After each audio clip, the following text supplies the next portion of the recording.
I want to talk about reviews today. It's so interesting how reviews work. When I started doing hair and I received my cosmetology license in 1991, reviews were not a thing at all. Neither was the internet, social media, any of it. Hey, welcome to another video. Welcome to the Bajo channel. This is the home of self-care, wellness, beauty, and any and everything that'll help you to become a more empowered version of you.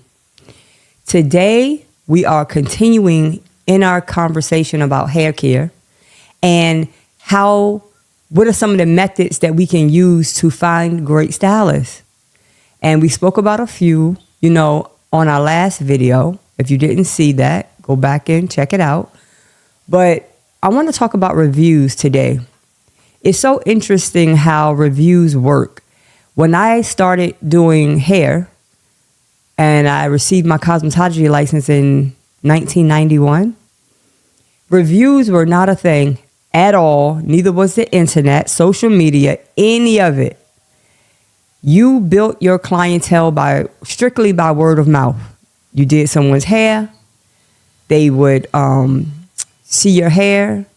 They would refer you to their stylist, or you could use the newspaper, or you could use flyers, more like grassroots kind of marketing. Like you kind of reached out to people. Maybe you were in certain circles. You would pass out your business cards. You had to hit the ground trying to build your clientele. But today is completely different.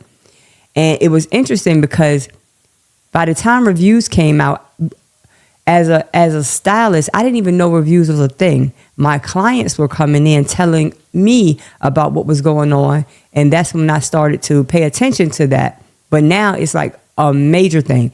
And I think it's good in a lot of senses, but I do believe you have to be careful when you are reading reviews and making a decision. One reason I say that is because if you have been living long enough, you know that everybody's not going to be happy.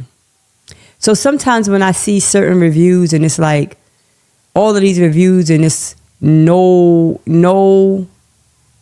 negative reviews, everything, and you got all of these reviews and everything is kind of positive, all like every single one, like you don't have one disgruntled person, like one.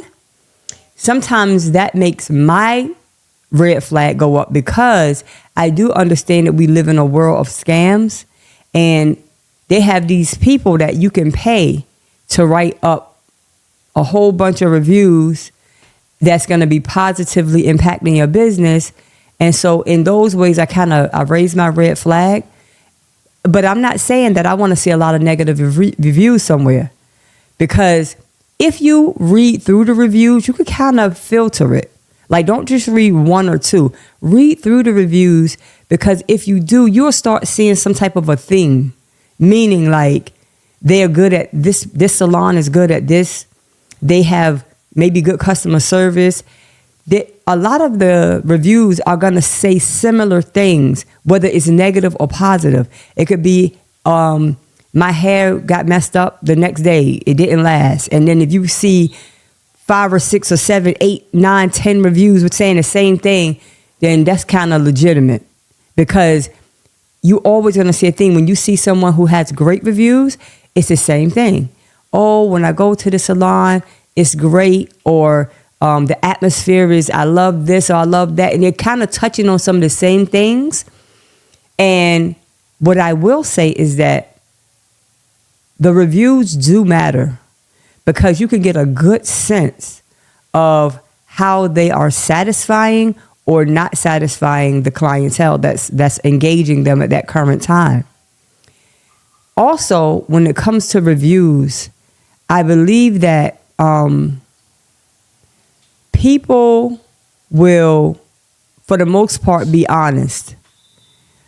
When you're reading through reviews and you're filtering through reviews, you have to use like a certain, like how would you respond, or how do you feel about what they're saying? Because we all have been in certain situations where you've been in an establishment and you haven't been happy, right? And read the reviews and kind of understand like people's viewpoints and the perspective that they're coming from. And the same thing, when people are very, very happy, they will write a page. They are ecstatic. They are looking to come back. They're telling everybody about the business, and you can feel that through the review. I just feel like use it as a tool to help you. I don't think that should be the be all, end all way that you choose a stylist, because you can have good reviews, but when you go in, you don't get that same reception, or maybe what you're looking for, that's not really their forte. That's not really what they are comfortable with doing. And if you really find a good salon, a great stylist in that salon, that stylist, if she cannot accommodate you, she will refer you out, or she will give you some suggestions as to how to go about doing it. That's a great stylist. Listen, this is not what I do, but listen, check out this, that, or the third. Maybe she'll try to give you like some different leads to find what you're really looking for. So reviews are definitely, I say hands down, they're definitely a great, great way to start locating your stylist. But just because that stylist have received a bad review, don't rule it out. I honestly, I don't believe that you can have any business at all over a long period of time and not get some negative feedback. Even if it's one, even if it's two. If you over a long period of time, you're going to come in contact with somebody that you just could not satisfy. Somebody who was just not happy. They could have not been happy just walking in your establishment. That's human nature. You have to, when you're reading reviews, you got to put it together. For instance, I've been to restaurants that the reviews were, it was pretty good reviews, like maybe 4.5 or something like that, pretty good. And it's a few bad reviews, and I read those too.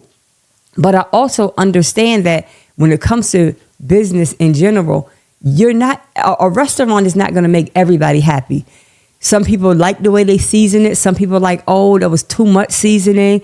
It's like, can you make everybody happy? However, if you read those reviews and the majority of them is ranting and raving over that, the good has to outweigh the bad. Put it like that. The good has to outweigh the bad. And so when you're searching for a stylist, you just have to use that type of, use that lens, use that filter where you're like, okay, well, they wasn't happy, but look at all these people that were happy. And then when you're looking at the reviews, pay attention to the number of reviews that's there as well. Because like I said, it's a lot of scamming going on.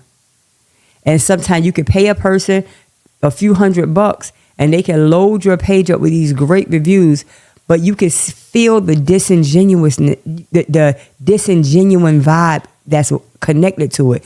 It's like it just, they're not even talking about anything that's intimate in that establishment. They're not talking about people in that establishment. They're just saying these random, like vague reviews. Great job. Star, happy face, happy face, happy face. When you got genuine reviews, it's a connection that you can almost feel before you even go into that establishment, that salon, that stylist. You can see how the people are speaking about this salon or a certain style or a certain service that's on their menu. And maybe they do that service very well. So you're going to hear that service being repeated over and over again. Even if it's just their customer service, great customer service, blah, blah, blah. It could just be the way they keep their establishment is very neat, is very this, is very that. You're going to hear that echo throughout the thread of reviews. That's why I say it's important to read through them. Don't just read 2 and 3. Oh, I didn't like it. And 1 star, I'm mad, bye. And then you done overlooked 100 genuine people that has been satisfied at this establishment, salon, or wherever it is. But for the sake of this conversation, finding a good stylist and looking at reviews are a fantastic place to start. Just be careful. Use your common sense and like just your basic human intuition that you can feel through something that's scammy, and you can feel when something is very, very genuine. I thank you for listening. I appreciate you. You know, going through self-care and trying to get your regimen together, it can sometimes be a daunting task because there's so much to filter through. In your self-care journey, you have ups and you have downs. Finding a great stylist is definitely a great part of getting that regimen started, building a relationship, and getting to a point where you can go to your stylist and you don't really have to say anything. She knows you. She knows what you want. She knows how to execute it, hands down. And it just makes that journey, that self-care journey, that much more easier. So I thank you for joining today. Thank you for listening. This is the Bajo channel. And remember that self-care is the best care. Later.